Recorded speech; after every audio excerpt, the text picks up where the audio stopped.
Kau mendengarkan dia, Marius? Kau tahu dia membenci dan ingin menggagalkan rencana kita. Tentu saja dia akan membuat kita bertengkar. Apakah kau tidak bisa percaya padaku? Lagian, bahkan jika kau tidak percaya, seharusnya kau lihat sendiri bagaimana Valerie menjalani kehidupan. Beruntung dia sigap. Megan tidak tahu apakah dirinya masih bisa mengontrol Marius jika sampai Sammy membongkar tentang kejahatannya. Laki-laki ini pasti lebih dulu membunuh dirinya sebelum sukses membalas dendam kepada Valerie. Mantan kekasihmu itu membuat semuanya kacau. Dia dan suamiku berselingkuh, lalu mengubah wajahnya sama seperti diriku untuk mengelabui putra kami dan seluruh dunia. Mereka hidup layaknya pasangan suami istri sungguhan dan berbahagia di atas penderitaan kita. Megan menjual cerita memilukan hidupnya untuk membuat Marius percaya. Aku sangat menderita, Marius. Aku sangat marah pada suamiku juga mantan kekasihmu. Dan aku yakin kau sendiri tidak senang ditinggalkan begitu saja oleh Valerie. Kita sama-sama terluka menjadi korban atas kejahatan mereka. Bukankah seharusnya kita saling mempercayai? Tambahnya membuat suasana menjadi semakin dramatis. Marius adalah mantan kekasih Valerie ketika tinggal di desa kecilnya. Sejak beberapa tahun terakhir ini, Valerie menghilang tanpa kabar. Tak ada yang tahu kemana dia pergi dengan adiknya yang menderita penyakit kanker. Marius sudah mencoba mencarinya ke berbagai tempat, tapi tidak membuahkan hasil. Hubungannya dan Valerie sendiri sudah terbilang jauh. Ada janji menikah yang mereka rencanakan di masa-masa manis hubungan itu. Tapi ternyata, siapa sangka jika Valerie akan menghilang seperti ini. Marius marah, merasa Valerie sudah membuat dirinya seperti sebuah permainan. Di saat kebimbangan memenuhi hatinya, Megan tiba-tiba saja datang ke dalam hidup Marius dan memberinya banyak kenyamanan. Tapi meski sudah hitungan bulan hubungan yang terjalin, Marius masih belum bisa benar-benar melupakan cinta pertamanya. Oleh karena itulah, Megan menjadikan anak muda berusia 26 tahun itu sebagai alatnya untuk membalaskan dendam pada Valerie. Dan tentu saja dengan kelicikannya. Jika kau tidak percaya padaku, itu tidak masalah, Marius. Kau bisa menentukan sendiri apakah ingin bersamaku atau tidak. Tapi biar aku beritahu, tak akan pernah aku berhenti sampai bisa membuat mantan suamiku menderita bersama dengan kekasihmu yang menjijikan itu. Sekarang kau pilih, apakah kau akan ikut denganku atau kau kembali ke desamu? Tanpa berpikir, Marius menjawab, aku akan percaya padamu. Bagus, memang itulah yang ditunggu oleh Megan. Dia tersenyum senang setelah bisa mengendalikan Marius lagi. Dia mendekati laki-laki itu dengan gerakan seksi, meletakkan wajahnya di dada bidang Marius. Dia permainkan dada laki-laki itu sejenak, sembari bermain-main di depan kepalanya. Bodoh, kau sama saja dengan Sammy.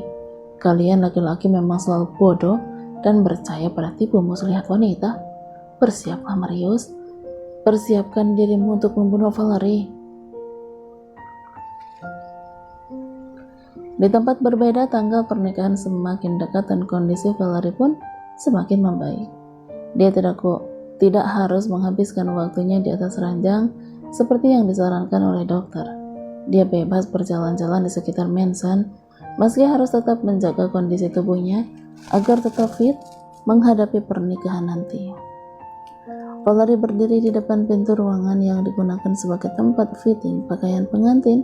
Kakinya ragu melangkah. Hatinya menciut, takut menghadapi kenyataan. Jika dia masuk ke dalam sana, orang-orang akan melihat wajahnya yang sekarang. Namun jika dia tidak masuk, orang-orang akan menunggunya terlalu lama. Bukan tidak ingin, tapi Valerie benar-benar tidak mau orang-orang itu melihat dirinya sebagai Megan, lalu di pernikahan nanti mereka akan terkejut jika Valerie datang dengan wajah berbeda. Tada! Di saat yang bersamaan pun, sebuah kotak datang ke depan Valerie, diiringi suara Jupiter. Gadis itu memutar tubuhnya tampak Jupiter sudah berdiri di belakangnya. Bingkisan di tangannya, Jupiter buka dan memamerkan sesuatu di dalam sana. Apa itu? Pikir Valerie bingung. Alisnya mengerut. sedang pikiran dipenuhi oleh pertanyaan akan benda yang Jupiter tunjukkan di hadapannya. Lelaki itu masih tersenyum, seakan tidak ingin memberitahu Valerie. Peter, itu... Tangan Valerie mengacungkan, menunjuk benda di tangan Jupiter. Pertanda dia tidak paham. Sesuatu yang akan membuatmu menjadi diri sendiri. Peter mengambil benda aneh itu dari dalam kotaknya, memamerkan pada Valerie. Gadis itu membelalakan matanya tidak percaya. Kau tidak ingin mereka melihatmu dengan wajah Megan, betul? Dia jalankan tangannya menuju wajah Valerie, menempelkan benda itu ke sana. Maaf, aku belum bisa membuat ini menjadi yang asli untuk menutupi pertanyaan orang-orang dan untuk membuat kamu merasa nyaman di hari pernikahan kita. Maka aku membuatkan sebuah wajah berbahan silikon. Tapi Vale, setelah anak kita lahir nanti, aku akan membuat kamu menjadi dirimu yang sebenarnya. Untuk sekarang aku mohon terima ini. Itu adalah sebuah topeng yang terbuat dari bahan silikon. Jupiter sengaja memesannya pada pembuat topeng yang sangat handal, sehingga terlihat sangat mirip dengan yang aslinya. Bahkan Jupiter sendiri merasa seakan yang di depannya sekarang adalah Valerie dengan wajah asli. Tidak terlihat bahwa yang menempel di wajahnya hanya buatan atau topeng silikon. Terlalu terkejut Valerie menerima itu, sampai dia sendiri kebingungan. Dia biarkan Jupiter menuntun dirinya menuju ruangan di mana terdapat 2 pria dan 3 wanita tengah menunggu mereka. Jupiter menuntun Valerie menuju cermin besar di depan sana dan berdiri untuk melihat wajah sendiri. Valerie, apakah kau tersinggung aku membuatkanmu seperti ini? Tanya Jupiter berbisik memastikan perasaan Valerie. Bagaimana dia tidak takut? Valerie hanya menatap dirinya di depan cermin tanpa menunjukkan respon apa-apa. Itu membuat Peter merasa mungkin Valerie tidak puas. Maafkan aku sekali lagi, hanya ini yang bisa aku lakukan untukmu sekarang. Tanpa diduga Valerie segera memeluk Jupiter sangat erat. Hatinya di dalam sana menggemuruh merasakan antara bahagia dan sangat terkesan. Jangan meminta maaf, ini adalah hal yang sungguh mengagumkan Jupiter. Pujinya setelah terisak. Valerie senang. Bahkan kebahagiaan itu terlalu sulit dia gambarkan sekali. Bagaimana dia tidak bahagia?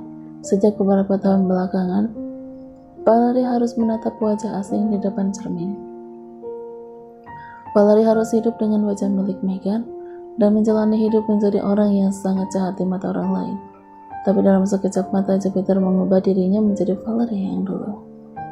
Valerie dengan kecantikan yang dia bawa sejak lahir, meski itu masih sebuah benda silikon. Aku sangat bahagia. Akhirnya aku bisa melihat diriku dan wajah sendiri, Peter. Syukurlah gadis itu mengerti dan bisa menerima keadaan. Jupiter tidak harus menjadi merasa bersalah lagi. Justru sekarang dia merasa percaya diri di depan Valerie. Aku sangat mencintaimu, bahkan meski itu masih sebuah silikon. Kau adalah wanita tercantik yang pernah aku lihat. Valerie, kau adalah wanita yang sangat cantik. Peter memujinya berkali-kali. Acara berpelukan itu pun berjalan beberapa saat. 2 wanita yang akan melakukan fitting masih setia menunggu pasangan yang masih saling memeluk di depan sana. Kau merasa baikan sekarang? Tanya Jupiter menjauhkan wajah Valerie dari dadanya untuk bisa saling menatap dengan mata gadis itu. Valerie mengangguk dengan mata berkaca-kaca dan menjawab dengan senang. Aku siap, mari kita lakukan fitting baju pengantin. Lalu Jupiter memainkan jemarinya untuk memberi kode pada orang-orang yang sedang menatap mereka. 2 dari mereka datang membantu Valerie masuk ke dalam ruangan khusus, dan begitupun dengan Jupiter. Mereka lantas berganti pakaian dibantu oleh orang-orang profesional di bidangnya.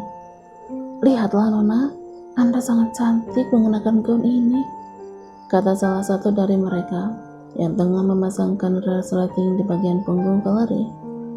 Gaun itu memang sangat cantik, berwarna putih bersih dan dilengkapi dengan berbagai batu mulia di sekitar dadanya, membuat gaun yang Valerie kenakan terlihat sangat mewah. Dia sendiri bahkan tidak percaya akan kemewahan yang ada di dalam dirinya. Valerie pun teringat akan Nikki. Dia belum sempat mengunjungi adiknya sejak merencanakan pernikahan dengan Jupiter. Valerie berniat akan mengunjungi Nikki nanti dan meminta restu pada satu-satunya keluarga yang dia miliki. Apakah aku secantik itu? Bisik Valerie yang masih berfokus pada wajahnya di depan sana. Tentu saja Nona, lihat bahkan Anda belum dirias dan itu terlihat sangat cantik. Saya rasa perias kami pun tidak akan berani mengubah riasan wajah Anda yang sudah begitu cantiknya. Ya, Anda benar-benar cantik Nona. Tuan Jupiter sangat pintar memilih istri, timpal yang lainnya. Betul kata mereka, topeng silikon itu memang didesain sangat cantik, bahkan melebihi kecantikan Valerie yang asli. Dan sepertinya tidak masalah jika Valerie tidak harus dirias di hari pernikahannya nanti. Mendapat pujian demikian, Valerie tersenyum malu-malu. Dia di pandangan ke tempat Jupiter yang juga baru saja keluar dari ruang khususnya. Laki-laki itu juga sangat tampan dipandang Valerie. Tuan, lihatlah Nona Valerie, dia sangat cantik meski tanpa perhiasan. Wanita itu kembali berkata, tentu saja istriku yang tercantik. Apakah sia-sia seorang Jupiter mencari istri? Aku sudah memperhitungkan segalanya, kata Jupiter menimpali. Hanya kebahagiaanlah yang sedang memenuhi perasaan mereka saat ini. Valerie dan Jupiter berharap kebahagiaan ini akan selalu mengiringi pernikahan mereka kelak, sehingga mereka menua membesarkan anak-anak. Valerie dan Jupiter tidak pernah tahu dan tidak berpikir bahwa seseorang tengah menunggu waktu yang tepat untuk menghancurkan pernikahan mereka. Nyonya, kami baru saja melakukan fitting gaun pengantin untuk Valerie. Apakah kami harus melakukan sesuatu sekarang? Seseorang yang berdiri tidak jauh dari mereka berbicara di dalam telepon. Suara tawa Megan terdengar di ujung sana, seakan aduan dari orang suruhannya adalah sebuah lelucon yang sangat menggelikan. Untuk sekarang, kalian hanya perlu mengikuti alur, tapi di hari pernikahan, pastikan Valerie tidak bisa menghadiri pernikahannya. Kau mengerti maksudku kan? Tentu saja Nyonya, aku akan melakukan segala yang sudah Anda perintahkan dengan sangat hati-hati. Bagus, dan jangan lupa kabarkan segera pergerakan dari mereka. Peter, aku gugup. Valerie bergantung di lengan kokoh Jupiter. Dia seperti mencari kekuatan dari laki-laki yang menjadi ayah anak di dalam kandungannya. Gadis itu menatap Jupiter dengan mata yang meminta permohonan. Astaga, padahal ini hanya bagian kecil dari tantangan hidup mereka. Belum lagi memulai kehidupan baru yang pasti memiliki sangat banyak rintangan. Hanya untuk bertemu dengan Jenny, kakak kandung Jupiter yang akan kembali dari luar negeri, Valerie sudah memikirkan banyak hal. Apakah nanti Jenny akan tidak menyukainya? Apakah calon kakak iparnya itu akan membenci Valerie karena melihat wajah Megan, wajah perempuan yang berselingkuh dengan suaminya? Semua orang sudah tahu bahwa kepergian Jenny sebab tidak mampu terus bersama dengan suami peselingkuh. Tapi Jenny sendiri belum tahu apa-apa tentang Valerie. Dia hanya tahu bahwa sekarang adiknya memiliki calon istri. Aku takut Jenny akan mengamuk di depan orang-orang. Kau tahu perempuan manapun pasti tidak bisa menahan diri ketika melihat wanita yang berselingkuh dengan suaminya, kata Valerie lagi. Ya, Jupiter belum menjelaskan apapun pada Jenny. Sebab perbincangan terakhir mereka, kakaknya itu langsung memutus panggilan. Jenny terlalu berat untuk mengungkapkan betapa besar rasa kecewanya terhadap Sammy, sampai tidak mampu meneruskan pembicaraan. Dan ketika mendengar Jupiter akan segera menikah, Jenny pun mengabarkan kepulangannya untuk menghadiri pernikahan itu. Bahkan wanita itu belum mendengar kabar tentang Sammy yang dideportasi ke luar negeri oleh kakek Paul. Vale, percaya pada aku, oke? Kakakku Jenny memang wanita yang keras, sama seperti diriku. Seperti yang kau tahu, keluarga Lemuel memiliki karakter yang keras. Tapi bagaimanapun kami tidak mempermalukan diri di depan khalayak umum untuk menjadi bahan tontonan publik. Dia usap punggung tangan Valerie untuk meyakinkan gadis itu. Dan tidak lama setelahnya, orang yang mereka tunggu pun datang dari arah sana. Matanya langsung tertuju pada Valerie, membuat gadis itu yakin bahwa orang itu adalah Jenny Lemanuel. "Apakah itu kakakmu?" tanya Valerie semakin gugup. "Iya, itu kakakku Jenny. Mari." Jupiter mengajak Valerie berjalan menghampiri sang kakak.